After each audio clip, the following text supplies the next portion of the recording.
Michael Durie, welcome to the Marketing for Business podcast. Kia ora, Scott. Thank you. It's great to be here and be part of this hui. Yeah, it's going to be a great chat because one thing is you're a marketer, right? And it's not often you get to talk to marketers who, we've had some good conversations over the years around direct response marketing. So I want to go into that because I think even in today's world, direct response and direct marketing probably even sometimes have more of a place in the marketplace. But I wanted to list off the people that the companies that you've worked for: New Zealand Herald, Mazda Telecom, which is now Spark, Westpac, NZ Post, Australia Post. And now you've got your own consultancy and also doing stuff at the UC. So that's pretty cool. So where did it all start for you? What's your journey look like? So here's the thing.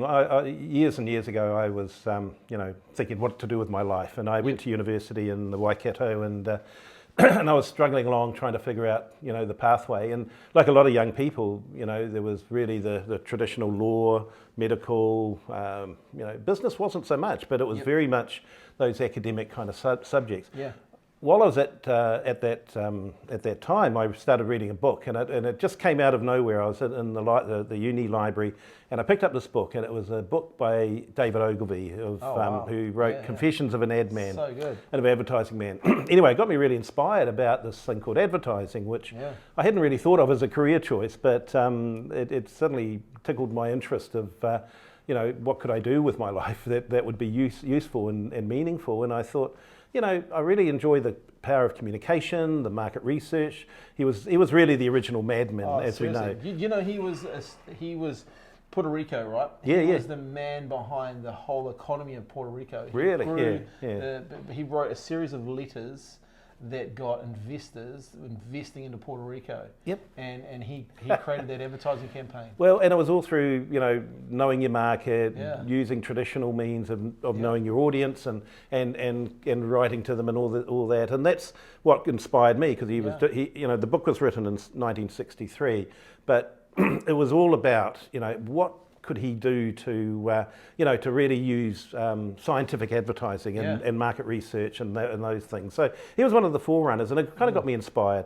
So when I moved from Hamilton to Auckland, I enrolled at Auckland University, enrolled back into law again, and then that year there was a lot of unemployed lawyers graduating, and there were no jobs. So I thought, well, I'll apply for a job, and I applied for the Auckland Star, funnily enough, and that was a kind of the draw card, if you like, in Auckland for media. And they were looking for young people to work in the advertising department. I thought, great, I'll go and try that, easy peasy. Well, it didn't work out for that one, but at the same time, the New Zealand Herald, much bigger paper, still around now, of course, and they were looking for advertising cadets. And these were like a training role where you got in and you learnt your way through the newspaper.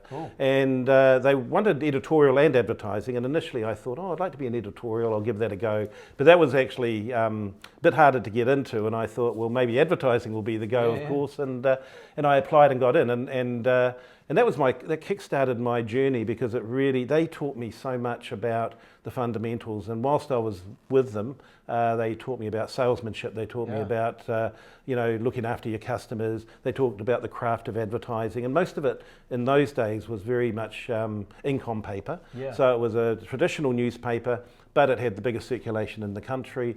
And at the same time, they put me through the educational course at what is now AUT, which was the advertising diploma, and that was a 4-year part-time course. So I think at that time I was about 19. So between that and for the next 3 years, I studied advertising, had some of the best legends of advertising in Auckland particularly, who came in and taught the fundamentals, and that was copy, mostly traditional kind of media, press, radio, television, but it was a great way to start the journey. And so I worked there for 4 years, did a lot of work around portfolio management in terms of customers, and really got to know how newspapers worked.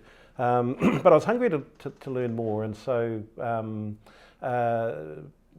I think it was the early 80s anyway, I got approached by a publishing company in Auckland called Associated Group Media, and they produce publications you may know like Urbis and some of those. So they wanted someone to head up the advertising department of one publication they were about to launch, which happened to be New Zealand's first glossy computer journal. Oh wow! And that was as ad manager, and I got in and got that, and as well as 2 other magazines. So I think by the age of about 21, 22, I was ad manager of about 3 magazines. And when you say ad manager, what was your role there? Were you charged with, hey, you need to generate so many? Well, it was business and very, very sales focused, but also there was a creative element to it. Although we had our own in-house designers, and I mean, it's kind of like a little mini ad agency with the end result being a publication.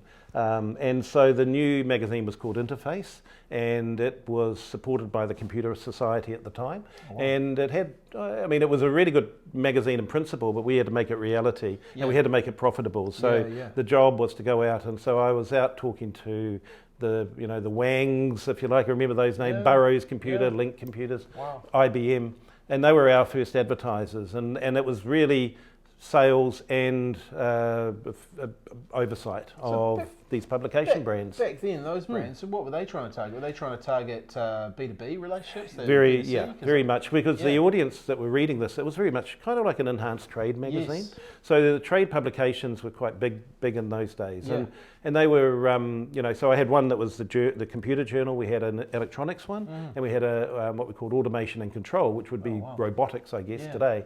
And it was very interesting, but an area I had very little experience in. But I worked very closely with our editorial team, and they were like the gurus of knowledge and tech.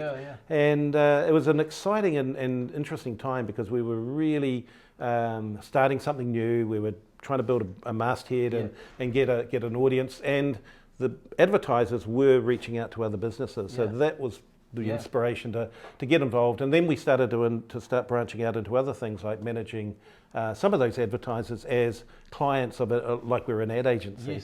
And then we would start to look at how to create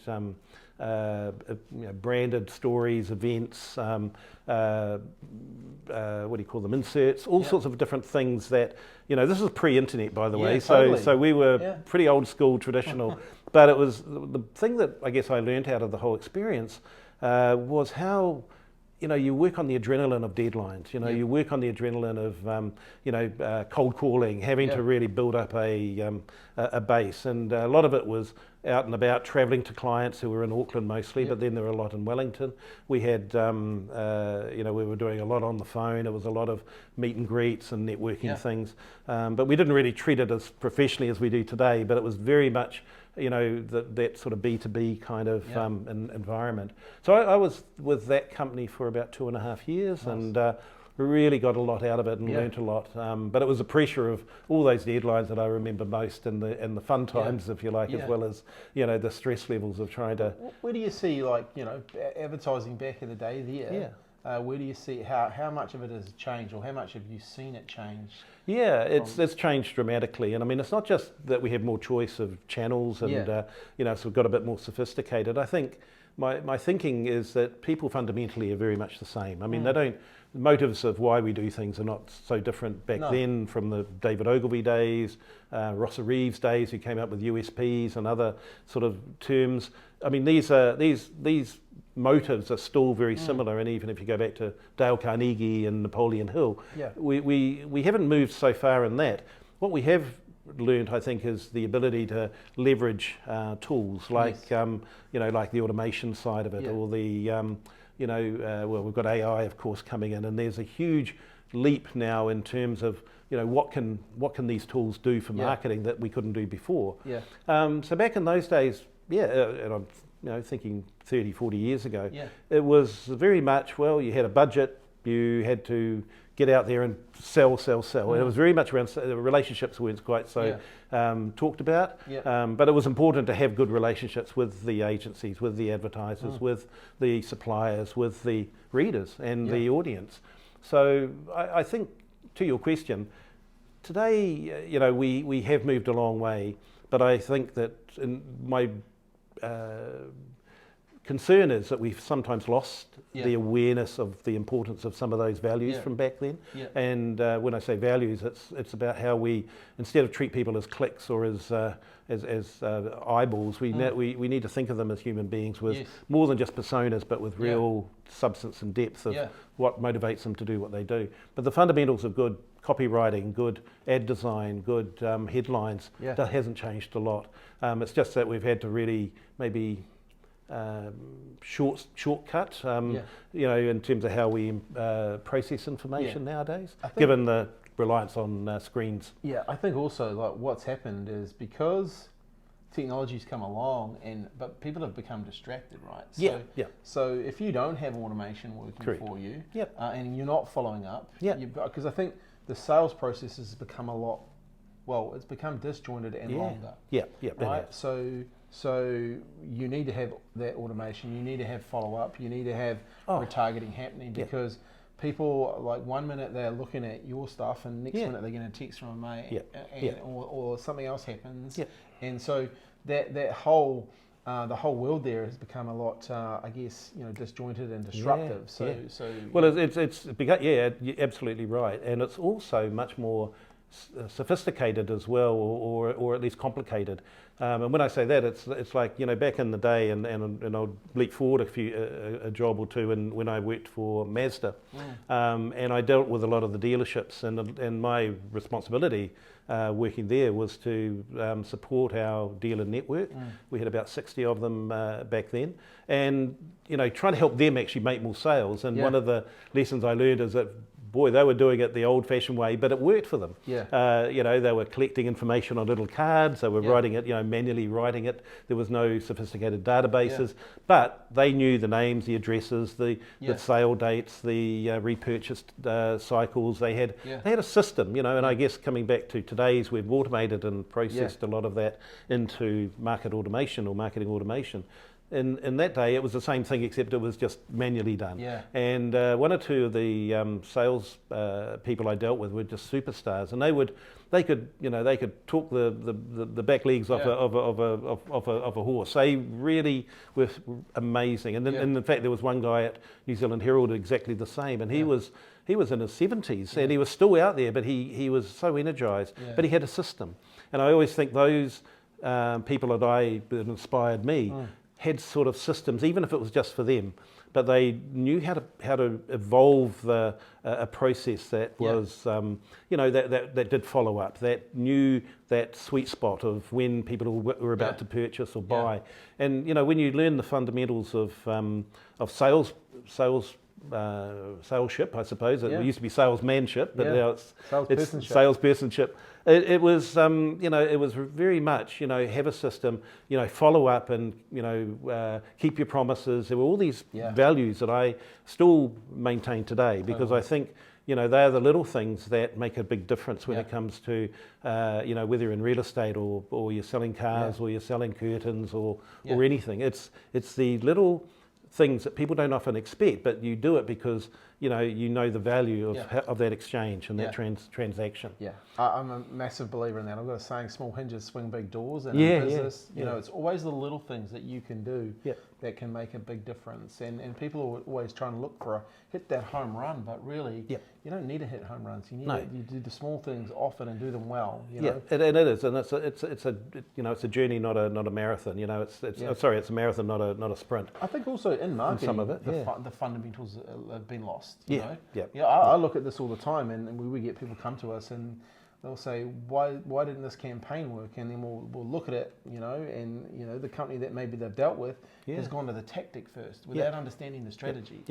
The strategy is so key, and I entirely agree that you've got to start with that the why question, and the objective and the goal, and then look at, well, okay, how do we start to achieve that through the incremental steps. So building up the magazine I mentioned before, I mean, we had an advantage. We had a ready-made audience, but we also had to build on that and grow the audience and develop the relationships with the advertisers and with the, if you like, the sponsor being the Computer Society.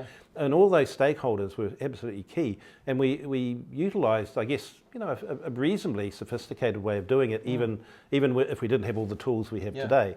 And I was quite proud of how we moved the dial on the value that was built into that brand, and then into the automotive space, the same sort of thing, where we were competing in an ultra competitive environment.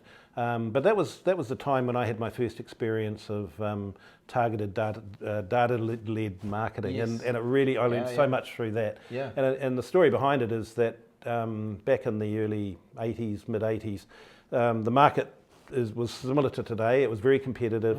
We had the problem is that most of the car brands, Nissan, Honda, Holden, Ford, and Toyota, all had unsold stock, and we were the same, and mostly in the commercial vehicle sector. So our problem was that we had all this unsold stock sitting in the fields. It was coming off the ships. And we didn't have a demand coming in from the dealerships. And we could have spent a lot of money going out and advertising, but we thought, well, who's our audience for these things? Business and rural. And that was what got us thinking. We need to start focusing on small businesses and the rural market, and how we're going to do it. And back then, this whole area of using lists to prospect for customers was fairly new. Not many people had done it, certainly not in the automotive space. It was all very much high-level brand stuff and newspapers and radio, television. So we thought we would do something a bit more clever. We spent a lot of time researching who our audience. We did a bit of market intel research, qualitative research up front. Then we started to look at what were the motives and drivers of getting them excited. And back then it was, as it might be today, the cost of fuel. So we offered an incentive, which was basically I think it was 500 litres of diesel or petrol, depending on which version they bought. And it was one of these utes, the B series that we had. And then it was my job to manage this program, which is why I'm quite proud of it, because I learnt a lot. And I dealt with experts out there, including our agency, who designed a lot of the collateral.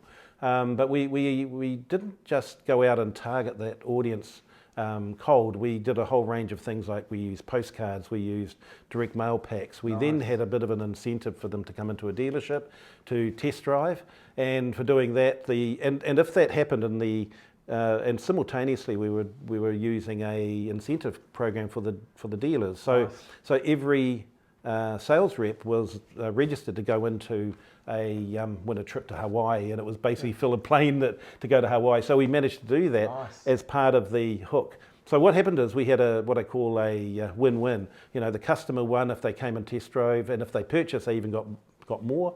The dealership got more, and so it was that perfect kind of closed loop market campaign.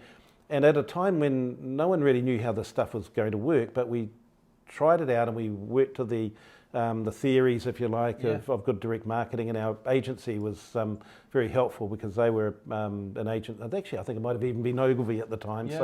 So they knew the value of this stuff, and they worked very closely. And then we used a merchandise incentive company to help us do that. So it was a win-win-win. And the bottom line, our market share moved from about 1% to 3%, I think, that season. So all I knew is that over 6 months we were able to, there was a heavy cost in sending our reps to Hawaii and all these prizes and everything, but the net value was that relative to our competitors, we actually got bottom line results. And when you think of today, it's all about the results. That's the I guess the algorithm that counts. The results that we got, and I was proud, because it was my first real campaign I'd ever done. That was when I was still fairly young, and I was still hungry to learn, and I really got my eagerness to get back in and start learning more of what I don't know, and I've tried to do the same ever since. The cool thing there, firstly, congratulations, that's a great result. Like, if you break it down though, you started with some really good fundamentals. You looked at your who, right? That's right. You matched the product with the customer. Correct. You didn't try and go after everyone. No. You looked at their motivations, which was real key, and then you entered the conversation they were already having. So, if you're looking at marketing today, there are some of the things that you should be doing. Like, okay, well, who's my customer? Not everyone. Let's dial that in. Let's get really clear on that. Absolutely. What are they thinking about? You know, because people are sitting at home or they're sitting at work, and there's issues there. There's conversations they're having inside their head. Yep. The beautiful way to do that is to enter it. You entered it with an offer around diesel, which is, you know, if you were fuel on the back of the ute was a pretty good hook. Yeah. If you're marketing today, that's something that you'd want. You should be entering that conversation if you're selling cars. And then you motivated the staff, so it wasn't just a win-win; it was a win-win-win. Correct. You know, it was. And I think so important today to get them to buy in. You know, if you didn't have that incentive, you know, some people would have bought in, but not everyone, right? That's right. So you brought everyone in. Yeah, and I think the right through the company they kind of realised because of how significant it was, because we didn't actually go out and use television or radio and all those traditional channels. The cool thing about that. We did it targeted. It was addressed communication. It was personalised.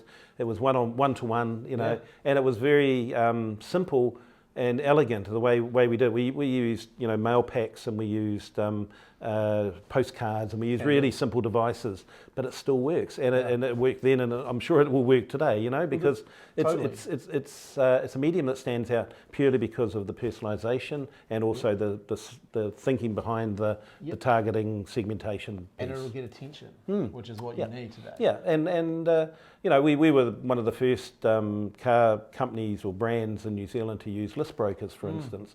It was fairly fundamental data analysis, but they helped us to really drive the selection of prospects that we would target, and we split them into small businesses, tradies, and plumbers, and then on the other side we had the rural segment, because that was another important piece, and it was interesting because as a result of that we also built up a ongoing database that we could use for other campaigns, which we did. And then when huge, well, that's right, because we had a whole range of new models starting to come out, and I guess the lesson for me is that when you go back to your point of strategy, you think of what you're trying to achieve, and you realise you can actually have some great results. It doesn't have to cost a fortune. It doesn't have to go all in. You really just need to think, and another piece we learnt was testing and learning. How do you test and double test in order to refine your campaigns? And I really felt, well, that was a major outcome for me personally, the power of testing and not throwing everything into one campaign and it's all gone. You've got nothing in reserve, but if you just test the headlines or test the call to action or the layouts and all the rest of it. So we did a lot of that even on our TV ads as well, and we started to and when I take you back to Mazda then, I mean, it was very much it was about 7th or 8th on the brand awareness. So it was nowhere near what it is today. But we did a lot of things that none of the other brands did, and that was to really think outside the box in order to make cut through.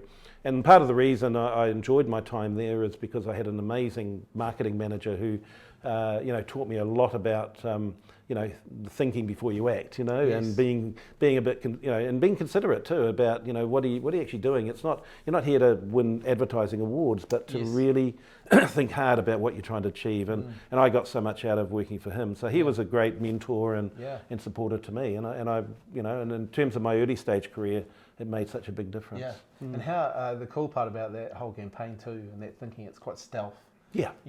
Under the radar. The competitors are not going to know about it till it's too late, right? No. That's what I love about direct marketing. It's actually directed marketing. It's very much about the individual, and no matter what the channel or medium may be, whether it's mail or whether it's digital, it's the ability to do things that no one can see or no one else can. And so for competitors, it's very hard. As soon as you've got a loyal audience and customer base, and all you have to do is just find more like that. Then it's just using your smarts to go out and say, where do we find them? It's lookalikes, it's people that maybe live in the same area, or if you're a retailer, or have the same kind of profile. And we can now, with the resources available to us, achieve so much more in terms of how smart we go through that process. And the only thing that we've got really to be mindful of is the rise of the privacy issue and how how we use that data and how we use that information. And so long as we're respectful and we follow the rules, I think we can actually do some smart things as marketers to and I know you're a great advocate because you do amazing things with your clients that are exactly along that way. You think about the who and then the what and then the how.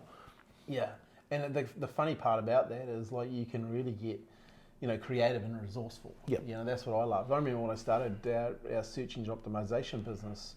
Back in 2000 and I think it was maybe 2006, maybe 2007, and we were sending out letters with $5 notes attached to them. And, funny that. And it was real funny because the headline was, we see your website hasn't climbed to the highest mountain, and we related the $5 note because I had Susan Hillary back on it, right? And so people, and we would say the reason we've written to you is it's about money. And the $5 note's to buy coffee, and the other is you have 5 minutes of your time.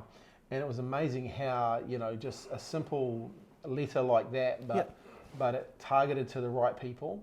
And we also did something really cool. I was actually telling someone the other day, we're creating this letter for a campaign we're doing at the moment, is we'll put the other competitors that we're sending the letter to as well in the letter. Cool.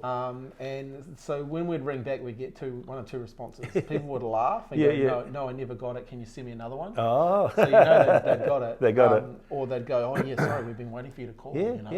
Those sort of premiums really, really work well. And an example, years later, when I was working in Australia, one of my clients was Reader's Digest, and they were the masters of testing campaigns.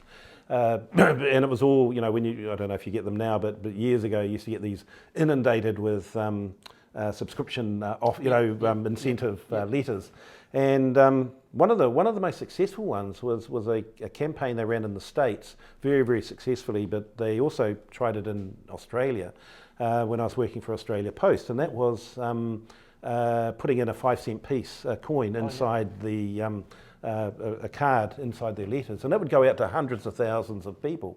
And there was a bit of a concern from Australia Post saying, oh, you're not allowed to send money through the mail system for starters. Coins, they're a bit risky. And secondly, what about the risk of theft and all that? Well, you'd have to steal probably 1,000 letters in order to get enough to buy yourself a coffee. It was kind of not valued enough. And the funny thing is, the 5-cent piece in Australia was re-identified as a token, not a coin, because you had to do that in order to get it through the mail system. So if it was a 10-cent piece or a 20-cent piece, you might be in trouble because it's legally you're not allowed to send money through the mailbox. So you got to be aware of some of these little flags.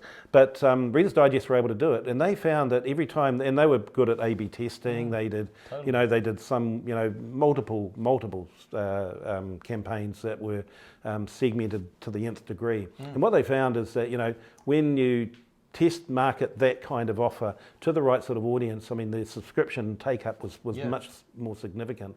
I used to work a lot with non-profits in Australia, and I mean everything that we did was mostly around very much targeted one-to-one type communication campaigns. And one of the most successful was the blind, I think it was the I don't know what they call them, Vision Australia. Anyway, they were doing a campaign to build awareness of the guide dogs, seeing eye dogs. And one of the campaigns they did was basically a pop-out white cane, but it was a paper one, but it was more or less a whole letter piece that folded out into this white cane, and the tactile tangibility of that went through the roof. And again, we didn't have a lot of wriggle room with the budget to do too much testing, but they realised that people loved getting things that they could touch and feel and all the rest. So they had a really successful bottom line result on that one, and it didn't cost a lot because it was more or less a die cut piece of paper really, or a card. One of my portfolio responsibilities at Australia Post was looking after a product we called sensory mail. So if I could find it, I would have brought one along, but it's basically anything to do that touch, taste, smell, and hear. So it was things like putting in little speakers inside letters that when like your Christmas cards that open up and they sing at you.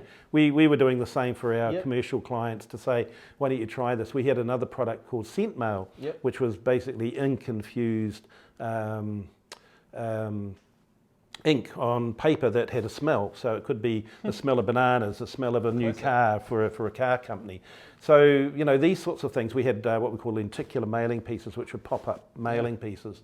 And all of these things were just bringing life back into the good old workhorse of direct mail marketing. And it went off because what was also driving that shift, and this is, kind of a resurgence, if you like, of mail, was the data. So the ability to do smarter segmentation meant that a lot of businesses could do a lot of smarts. And I was working with Nestle in Australia, for instance, and they were doing amazing stuff on their dog owner database and their cat owners. They had two different products, I think Purina, and they had another one with cats, and it was very much data-led. So they built up 1 million names on their database of people who own dogs or had an interest in dogs or responded to a campaign.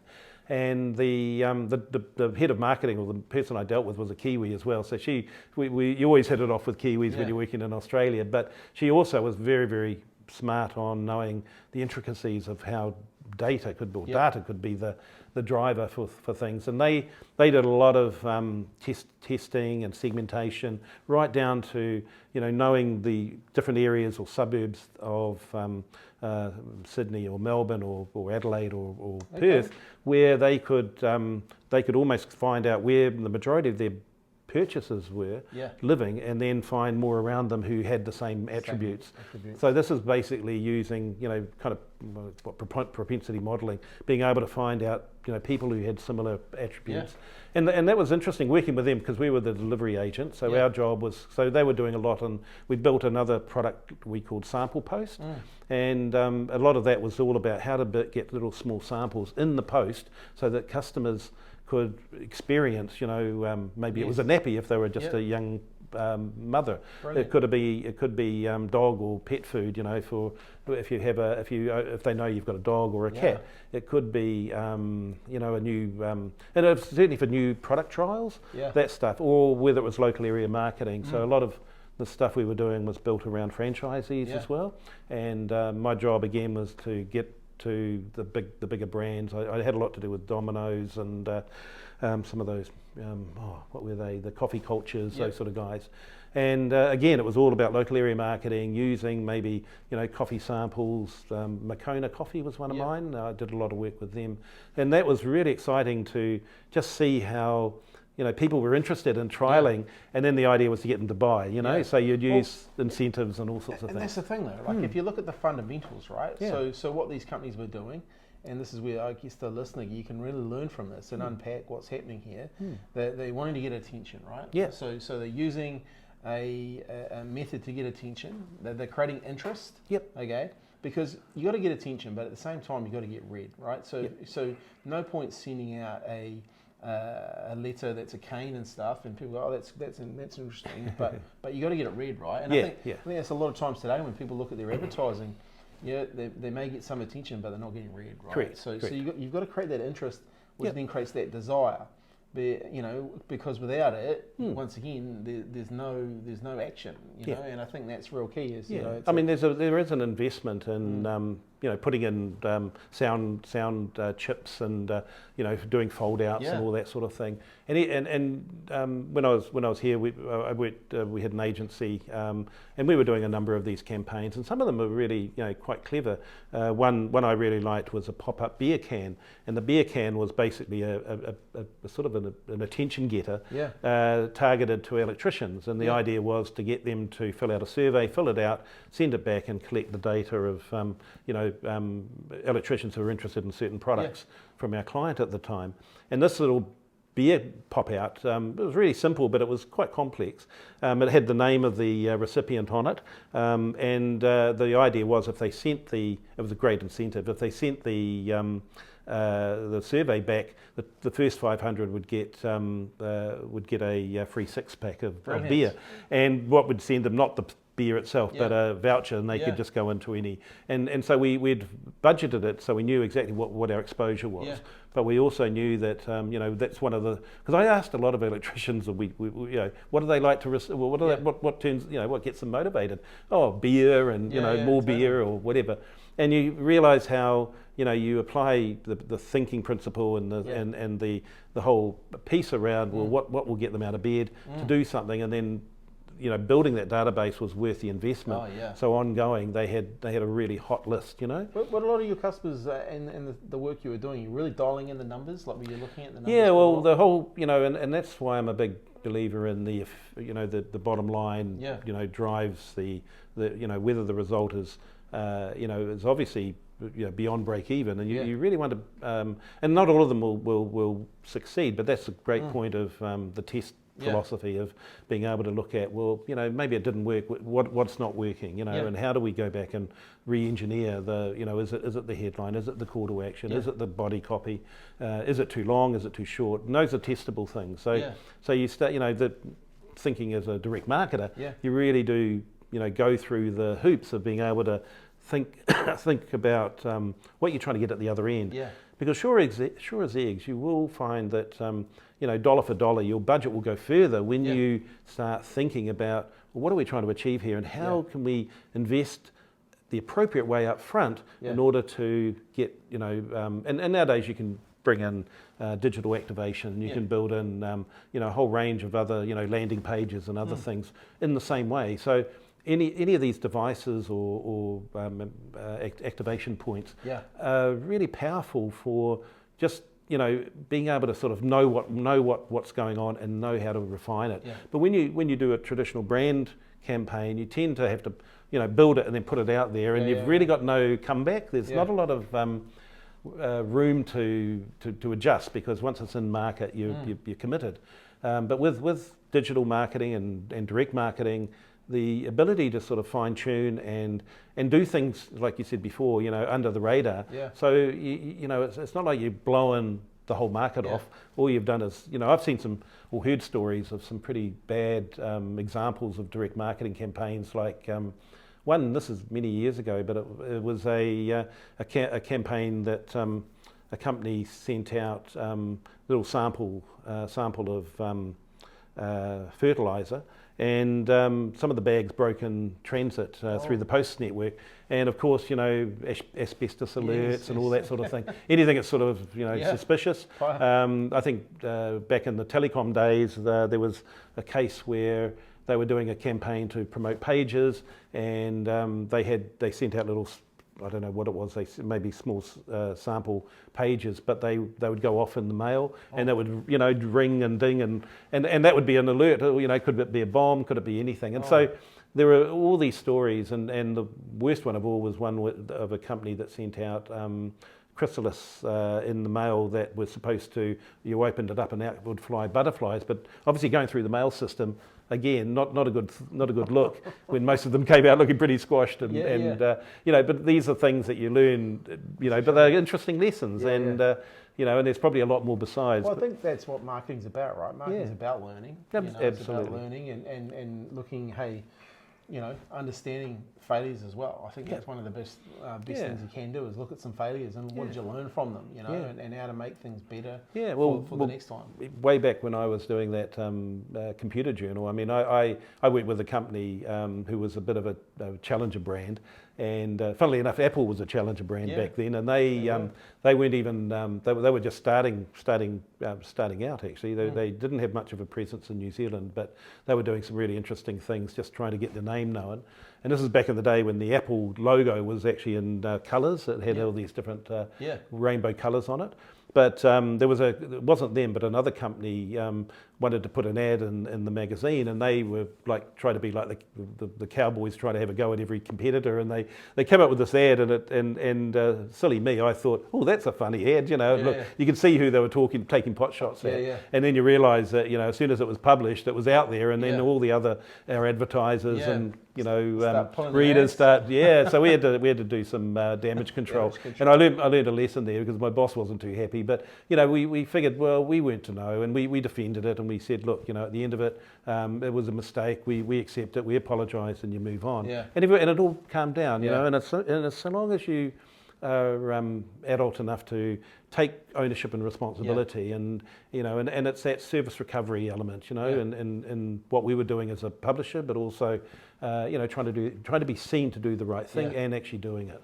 And that's the authenticity of staying true, And we said to the client, we won't be doing that again, and we'll have to come up with something else, and we did, and he was happy, and he thought he could get away. He was pushing as hard as he could to get away with it. But you get that, and there are sometimes those gimmicks and those things that don't always work, but you've got to give it a go. Yeah, sometimes. We've all had things that now work, right? That's right. But if we didn't, if we didn't learn from that. Hey, let's look at. You mentioned AI, and I'm keen to talk to you, get your thoughts on AI, and where you see it happening, and also want to talk a wee bit about stuff that you're doing at the university there. But let's go to AI first. Where do you see the lay of the land here? I started to use it. I anticipated that question because I came here and then what is the future of marketing, or how will AI impact on the way social media marketing is used by businesses and so on? Because I actually asked AI to answer this question for me.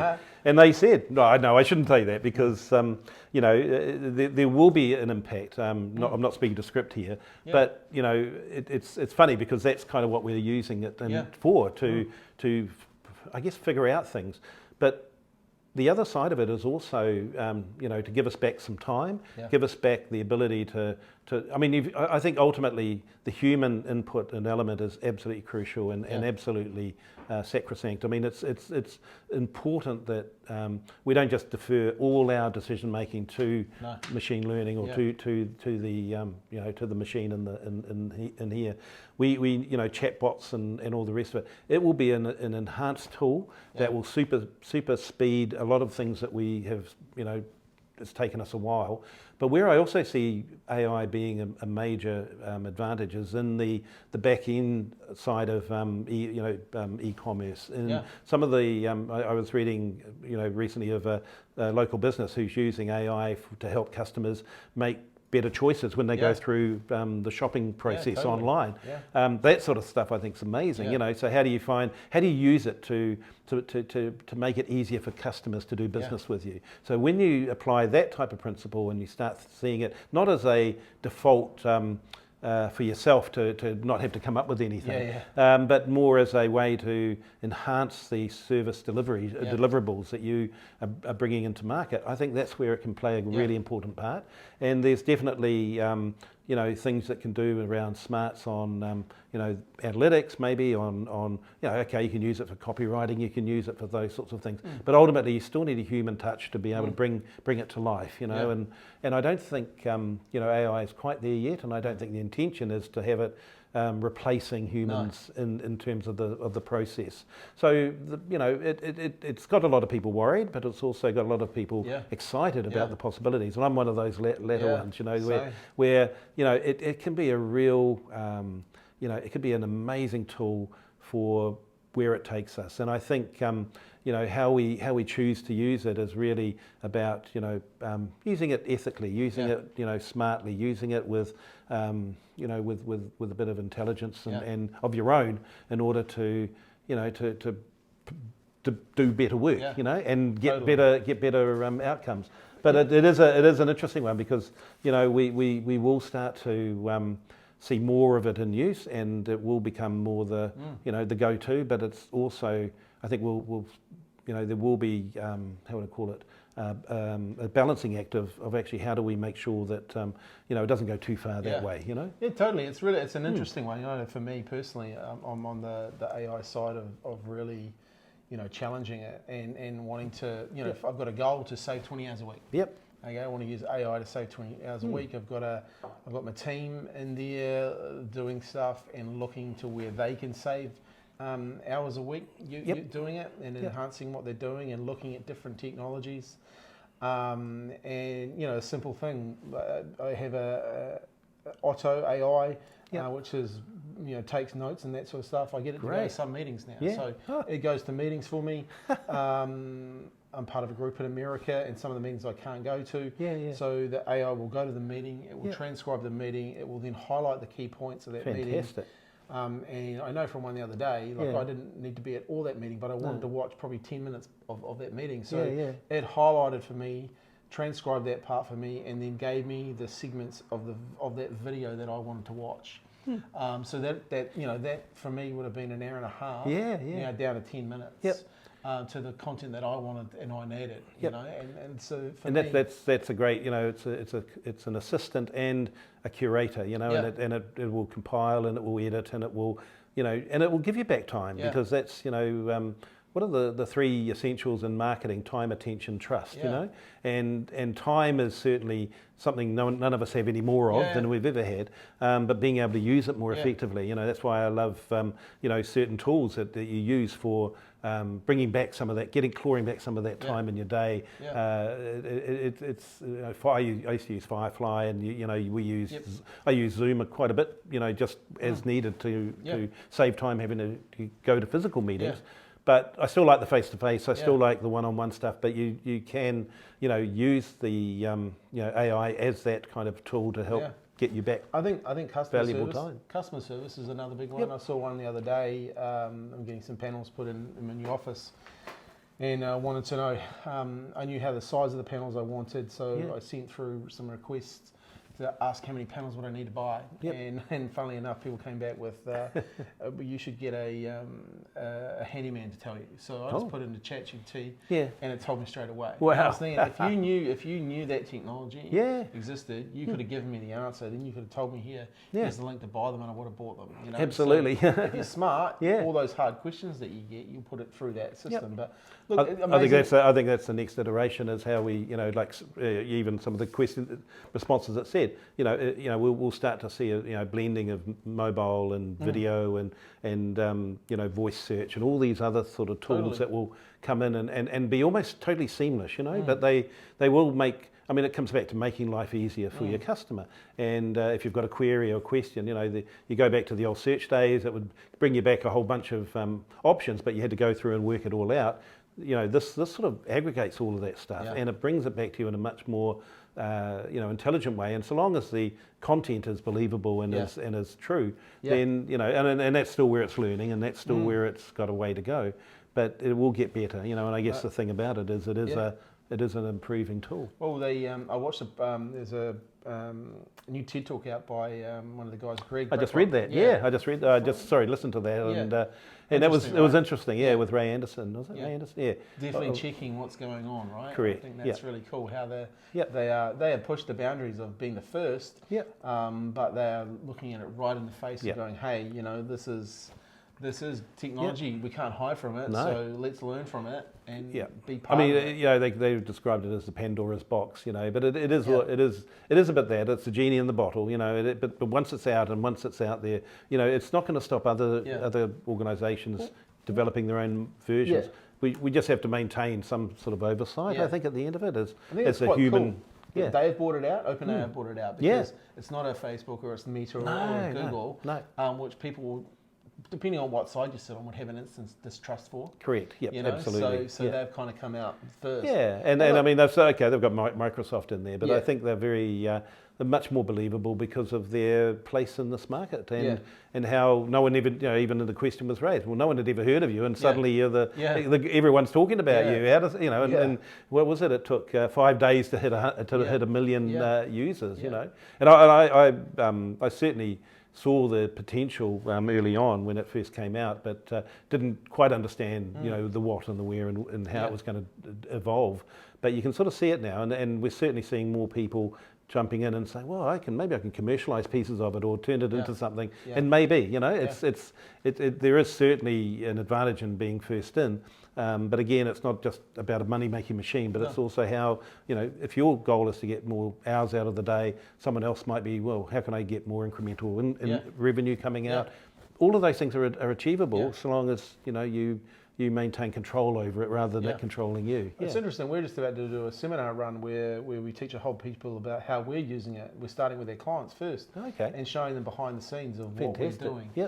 Because it's not like the buzz is the ChatGPT, but there's a whole bunch of AI that we've been using probably for the last nearly 2 years. That's available to people. So we want to show them, and hey, you don't need to be scared of this thing. No, you need to run to it and be part of it and be part of its evolution. Well, I think online retail and online e-commerce and social commerce and so on is going to be a big going to have some real interesting things involved, because being able to make shopping choices a lot quicker, or being able to sort of see more of the possibilities, and then when you start blending in other apps and other pieces around imagery and videos and other things, it will be able to, the possibilities, that's what it will give.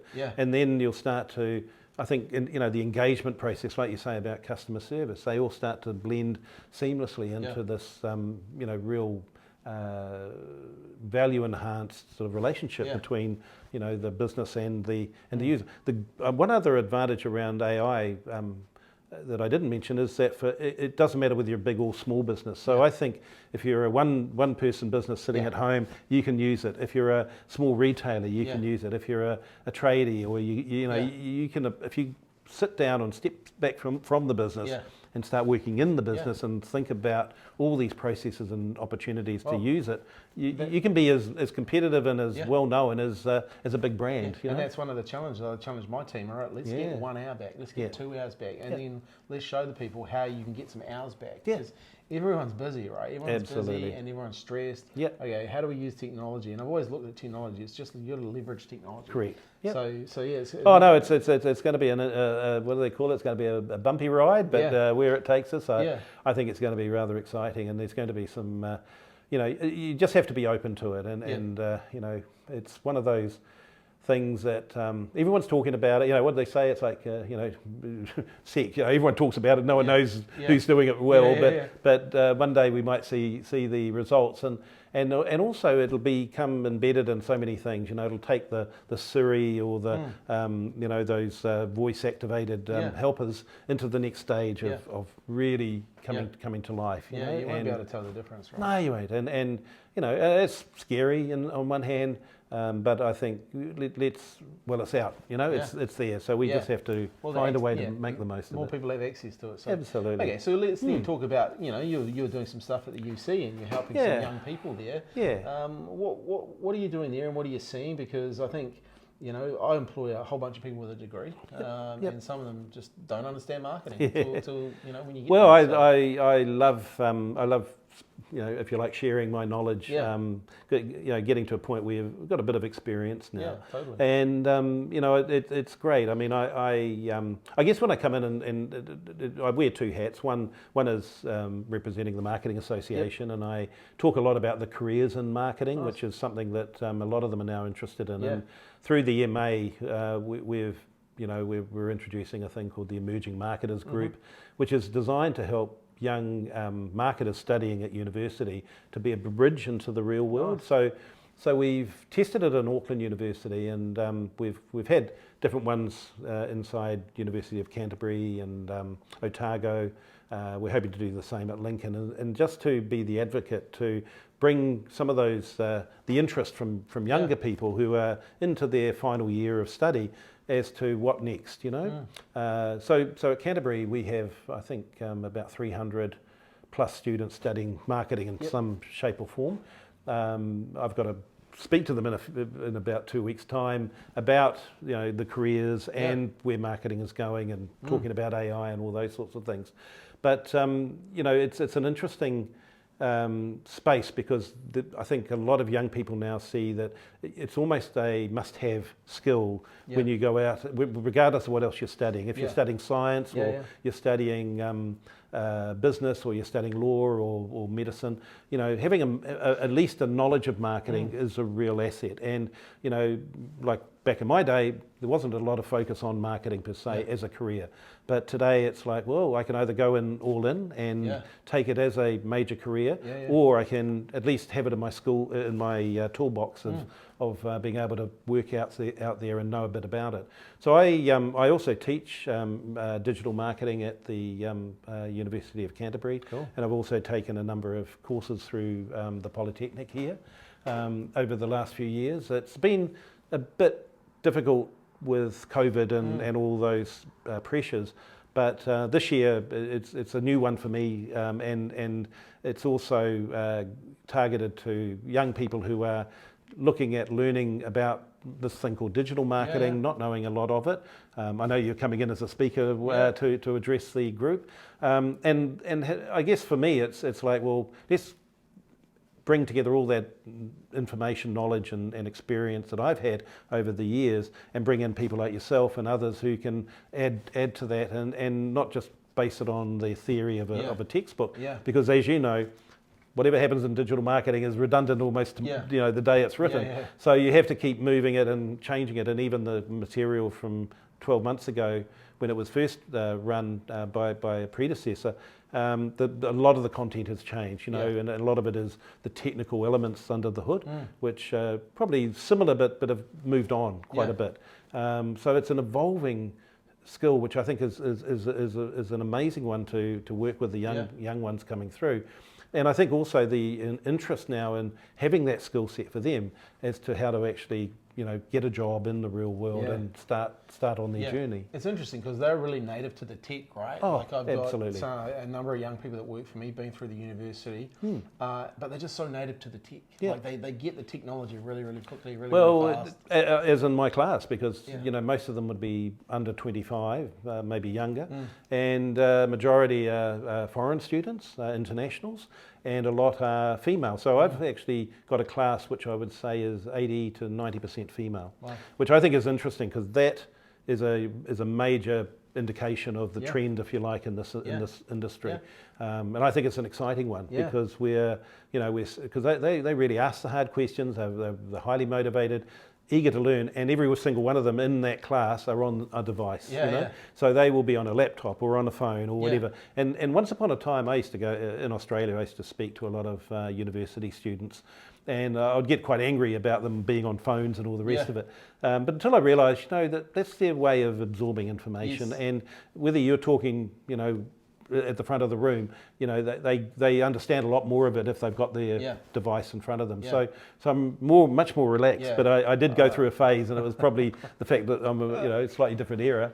But it is indicative, if you like, of, you know, it's just that arm's length media that they have it always at that in their hand, you know, right there in front of them. They can reach it, they can get to it, and you know, and now we're seeing the integration of all these things. You know, all these devices, they all talk at the same time. They all talk in the same language. They can, you know, using AI, they can translate live. You know, you've got real ability to sort of lift your, you know. Talking of AI, I mean, in that environment, I encourage that students have an interest in it, and I know there's a bit of fear about use of AI as a way of cheating and all that sort of thing. But in my book, it's actually something they need to be aware of and absolutely across, because it's an essential part of where they're going if they want to take a career out of this. And I think if you're going to take a career in the future, you need to work on your creative skills. Correct. Your ability to speak, your ability to communicate, your ability to get a message across is going to be so important versus the... Well, you know, I know you were looking for sort of tips and lessons and things, and one of the ones that... you know, whenever anyone asks me, you know, particularly young people, they'll come up and say, well, you know, what would be one of the things that you would advise that I do in order to get ahead, you know, as a career tip?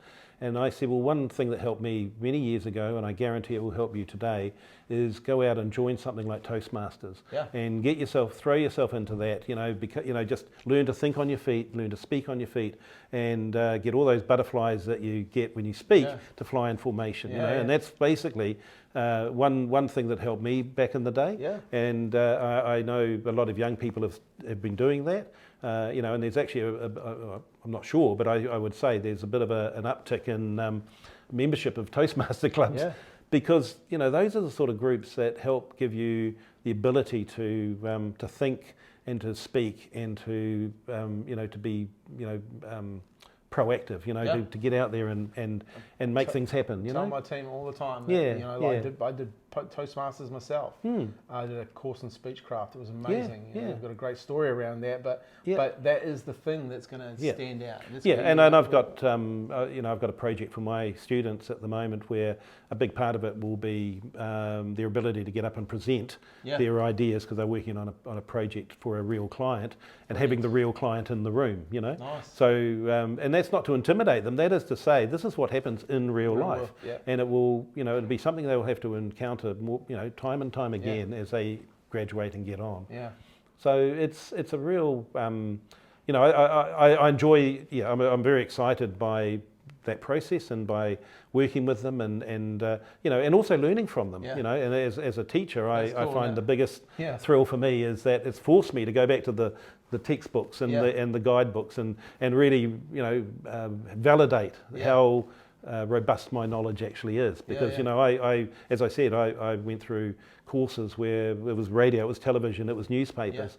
Nowadays it's a whole different skill set, it's a whole different channel space, but never too late, and there's so much. The more you kind of scratch the surface, the more there is to learn. Oh, totally. And I think that's well, you've got to have that desire to learn, right? And I think if you've got the desire to learn and to be open to this, you'll always be on that front foot. Correct. which is so these students are in good hands there, because it's well, the thing is, you bring a depth of experience from the real world into not just a textbook, right? So I'm really enthused by the fact that nearly all of them, without a doubt, have potential and are there to learn, and they're keen. They're engaged, and even with the machines and devices around them, you can tell they're soaking it up, and the questions they throw back at me, etc. It's that mutual trust and that mutual win-win about that. Awesome. They can teach me things, and I do. It's all that. So to me, it's a good part of the education piece, and it's something at my stage that I'm really value and enjoy. And like I said earlier, I also do a bit of mentoring with businesses in the same way. So I've recently moved on to the National Board of Business Mentors New Zealand, and that takes me back to years ago when I first became one, and over the years I've helped a number of businesses and small businesses to just work out marketing or ideas, and some of it comes out of the university as well through their entrepreneur schools. So I've worked with all sorts of different startups, and I've got about 3 or 4 exciting ones in drones, one's in a new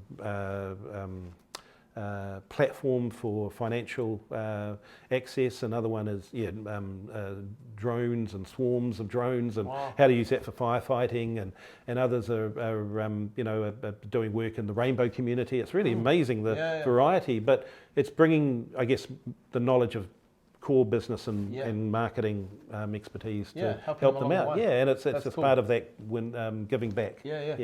Hey Michael, this has been a great chat. And sorry, I could go on and on, but I know time is. It's been fantastic. I see you got a book there. Yeah, well, I wanted to reference it if I may. Because I know Malcolm. I was in a book. Move that. I was in a book, Secrets of Marketing Exposed. There's the only Kiwi in it, and he was. I really liked him. I've read a lot with him and talked a number of times with him. It's a really. Well, what I like is he personalised it, and I'm actually quoted in here somewhere as well. Cool. But some of the things that I worked on are actually in here as case studies, which are really good. This is his latest one, and he released it, I think, late last year. And I just wanted to mention it because it's one of those books that it's very pragmatic, very basic, but in a lot of the things. But then again, the basics work, and it's direct mail for real digital. Real digital. And I just wanted to reference this too. I don't know if you're familiar with this one. This is a magazine that is called Courier, and it would be the best little book magazine for small business I've come across. Absolutely, it's English, and It is a monthly that comes out from the UK. I get it when I can. There's not many bookstores that stock it. But it's all about, I think MailChimp have a big input into this because they provide a lot of the material. But it's really good for business, basic startups, and it's not too complicated for anyone to get something out of. But I like it because it's just a regular book that not many people know about. Definitely. I'll put that on the read list. So anyway, that's just a couple there. I'm going to put you on the spot. Okay, so if you're a business and you are, you're looking at maybe potentially going recession times, things that are getting tougher. From a marketing perspective, what are the top 5 things you recommend people do? The top 5. Well, the first thing I'd suggest is don't turn off your marketing, don't turn off your advertising. I was looking at some statistics yesterday, and these were from the last recession in 2008, and they had taken some surveys over a period of time and found that those that turned off their marketing and advertising and tried to save money actually went backwards, but those who kept the pressure up got through it and came out stronger than before. So the first thing is don't turn off your marketing.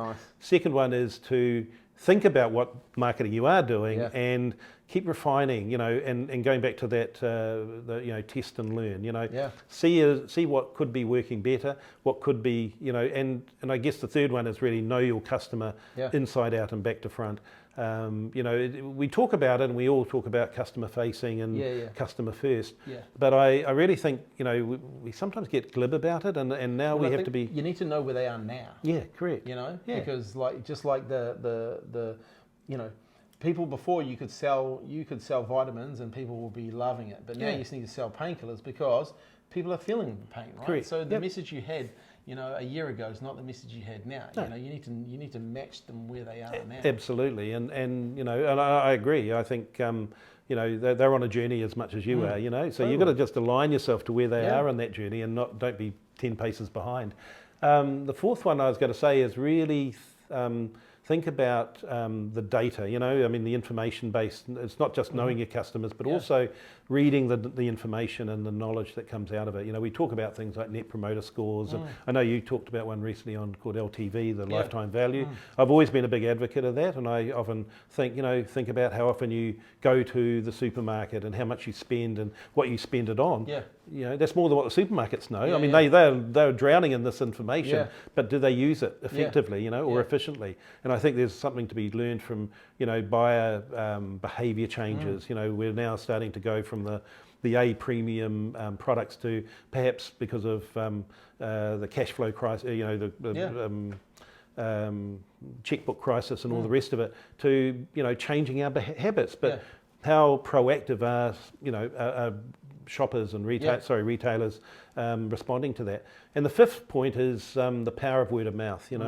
And I know, we were talking about, or you talk about systems a lot, and it's actually not an accident that good word of mouth happens. And a lot of it is the back end stuff. Whether it's marketing automation driving it, or whether it's just your own card system, whatever works for you.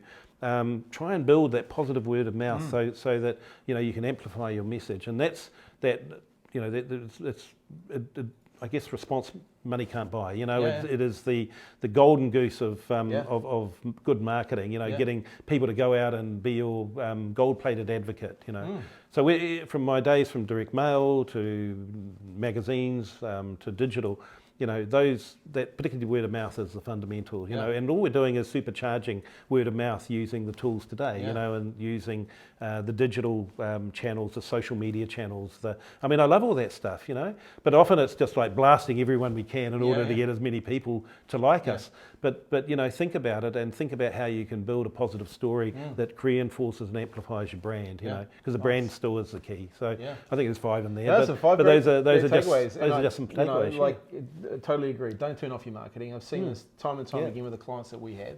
Our most successful clients grow their market share by growing their mind share with their customers in bad times. They do it all the time. Think about your marketing, refine it. Be prepared to test and measure, align with your market, use the data, and then the power of word of mouth. I really believe, right now you should get known by the success of your clients. You know? For sure. More case studies, more testimonials, more videos. Yep. We've done all of that late last year because we know this period is coming. Yeah. And we want to get closer to our clients and have them bringing more of the customers in to us as well. So well, I guess I'll end by saying, if you want to double your business, you just find out who your gold-plated customers are at the top of the pyramid, and try and find one or two more just like each one of them. And you'll find that there will be more accuracy, less waste, more better relationships, better bottom line profitability. And those things help to build successful businesses. And any business that looks after the bottom line, the top line, if you look after the top line, the bottom line will look after itself. And I think there's definitely wisdom in some of those that philosophy. So. Yeah, and I really appreciate it. It's been a great chat, and what a great place to finish. I appreciate your time. No, I appreciate. I know you're a busy man, so thank you. And, thank you. Once again, hey, if you really enjoyed this episode, make sure you please share it. With business owners that or share it with some people that even going to university or thinking about being in university. If you're a young student and you're looking to get some help, make sure you check out Michael at the University of Canterbury as well. Just also, if people want to get hold of you through your own business, what's the best way to do that? Well, I keep a fairly low-key approach, I guess, but generally LinkedIn is my best go-to. It tends to work very well for me. Cool. I find it as it's just a go-to for connections and all right. Those sorts of we'll things. link to Michael in the show notes, and you can connect with him there. All right, guys, thanks for your time and have a great day. Thank you. Thanks, Scott. You're welcome.